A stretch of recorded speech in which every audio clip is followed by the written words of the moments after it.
Head vabaühendustesse panustajad! Tänasel üleriigilisel kodanikupäeval on just see õige hetk mõtisklemaks selle üle, miks vajame vabaühendusi ja kes on need inimesed, kes kuuluvad enam kui 900 Saaremaa MTÜ-sse ning mida nad igapäevaselt teevad.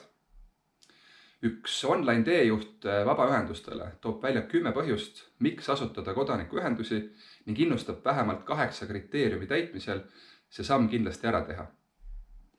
Olulisemad neist rõhutavad missioonitunnet, pealehakkamist, soovi ühiskonnaelu paremaks muuta, avatust koostööle ja ühistegemistele.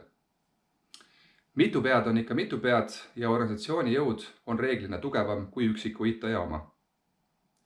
Keskmiselt iga 5-6 kogu Saaremaal vastu jalutav kodanik kuulub mõnda siinsesse vabaühendusse ning teab seda kõike eelnevat tegelikult une pealt ja oskaks seda nimekirja oluliselt täiendada.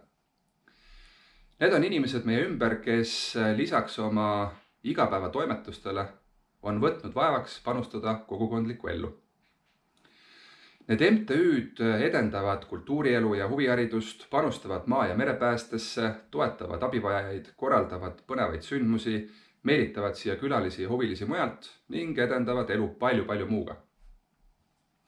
Nad täidavad oma entusiasmist ühelt poolt tühimiku ja rikastavad igapäevaelu ning teisalt on partneriks omavalitsustele erinevate teenuste osutamisele, millest muidu jõud üle ei käiks. Üsna kindlalt võib väita, et ilma vabaühenduste panuseta oleks teenuste spekter oluliselt tahtam ja elu oluliselt vähem värvikiravam. Ühistegemises peitub jõud ja jõudu on meie vabaühendustel oi kui palju. Mitte üksnes Saaremaa elu edendamiseks, vaid see jõud ulatub palju kaugemalegi. Seda kinnitab muu hulgas asjaolu, et äsjasel aasta kodanik tänugalal pälvisid kodanikumärgi mitmed saarlased. Soovin teile kõigile suurepärast kodanikupäeva jätku ja suur aitäh igapäevaelu põnevamaks ja paremaks muutmast.